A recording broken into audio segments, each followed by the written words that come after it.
I'm Old Sneelock. Welcome to another episode of Old Sneelock's Workshop. Today we're going to talk about an eBay buy that I made. I got a package in the mail. Came from eBay. I ordered it. And it's something that you wouldn't think that I'd want.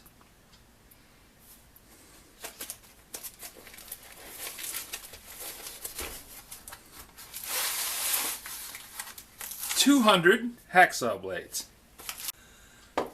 Now, what am I going to do with 200 hacksaw blades? Well, I'll tell you.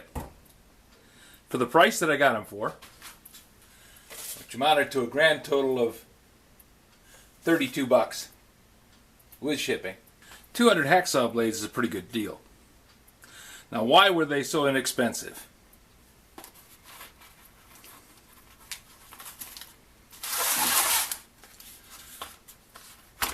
Well, they're Simons. Simons is a good name. They're all in good shape. This isn't rust. That's the brown color that the blade actually is. And there's 200 of them. That works out to about 16 cents a blade.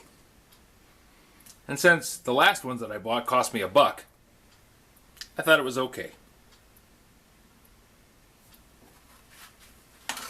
The only problem is they're 10-inch blades. Now, that wouldn't seem to be a problem, except this hacksaw frame's for a 12-inch blade. And so's this one.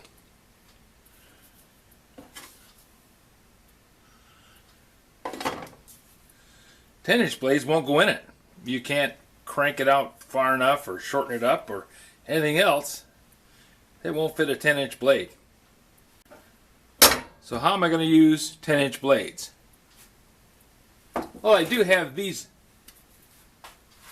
These are hacksaws that I kind of like because they're unique and interesting. And they're also adjustable. This one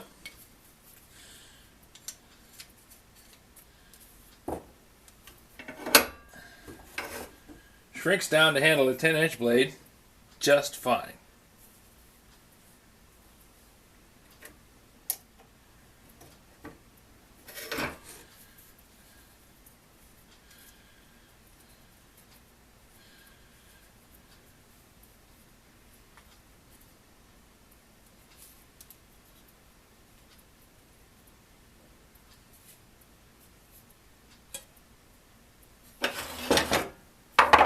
So now I have a way to use them.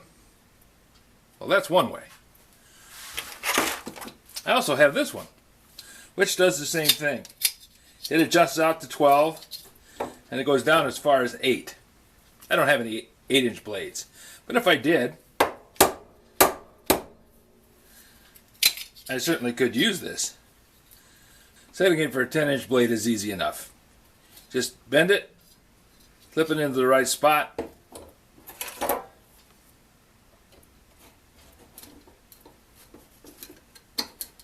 run the screw out, drop the blade over the pins, and there you go. Now these are some antique hacksaws that I bought just because I thought they were cool. I like the handle. But they also have another advantage. These act much easier as pull saws than this one does. When you set this one to pull, it works, but it's kind of a pain in the butt. This one just feels natural. So you can set one blade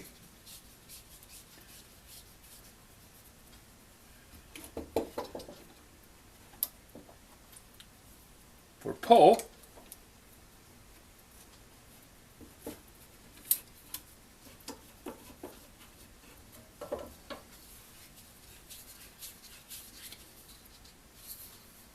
like so, and the other blade for push.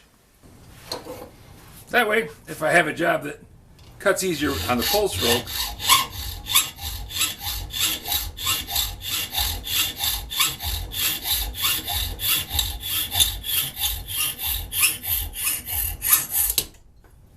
that works quite well.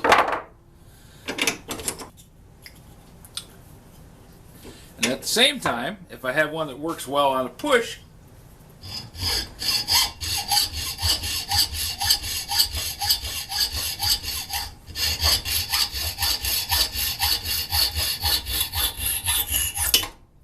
That works quite well.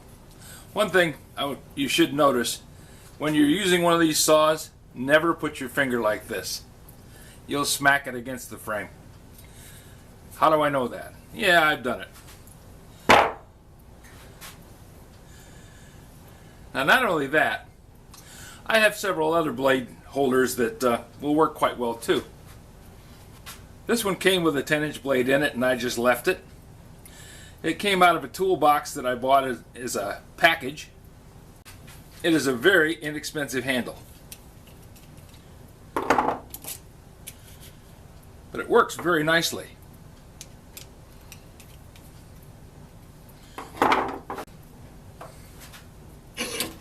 This one lets you work both push and pull, and it also lets you work outside the frame.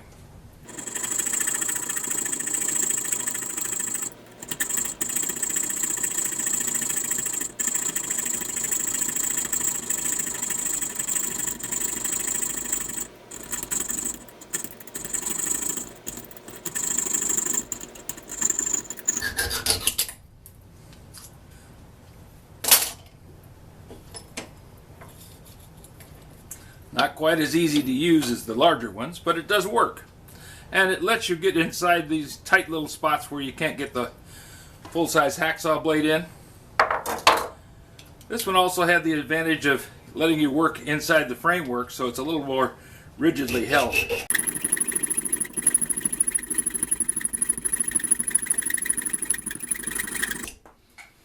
And it's small enough to fit in the tool pouch, so if you want to carry a hacksaw blade with you, you certainly can.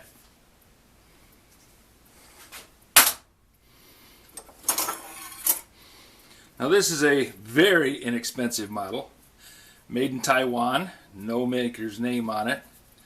It has a 24 tooth blade in it, and this one just happens to be 12 inches long because that's the way it came. This one also came in a box full of tools, and it's set up to cut on the draw stroke.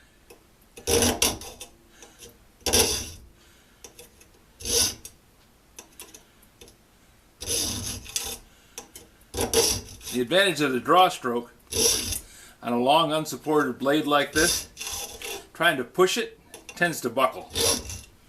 Drawing it across,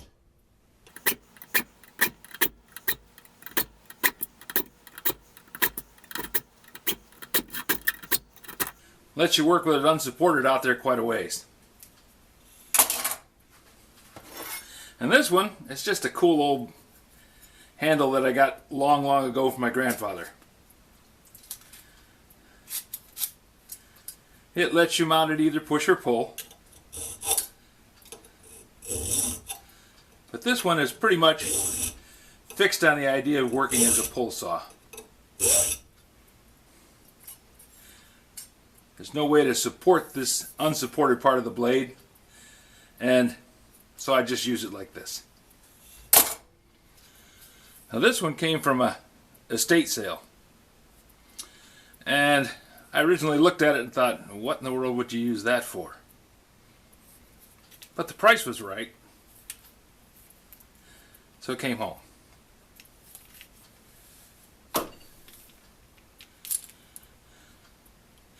Came with this little blade in it, which is a 32 tooth. And since I could, I took one of the 10-inch blades and slipped it in there.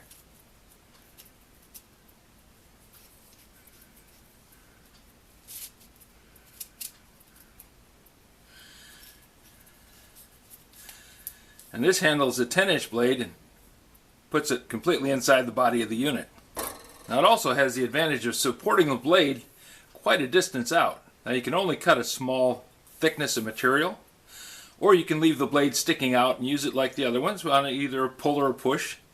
You really will only want to have it out about that far if you're going to push on it, because anything more than that and it buckles. But with it supported,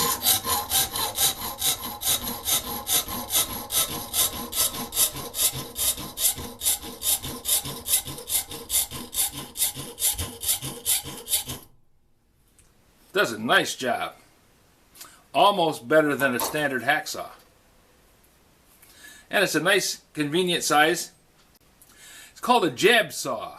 and it's made by the dryer. It's called a jab saw. It's made by Dryer Brothers, and it's quite nice. For those tight little spots where you need to get in and just trim something up, say you wanted to drill a round hole and then square it out so that you could put a key in it.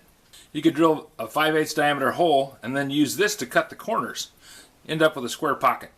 So even though I don't necessarily like using a hacksaw, I recognize that they're a valuable tool and you can use them effectively. It does help to have a nice set of handles for them though. Having additional handles means that I can have different size blades in there. This one's a 24 tooth. This one's a 32. This one's an 18. So I don't have to spend a lot of time jockeying back and forth between saw frames just to be able to cut a thinner or thicker section. If you have any suggestions for a new video, questions about today's video, or any of the other videos on the channel, just drop a note in the comments. You know I read them all. Thanks for watching.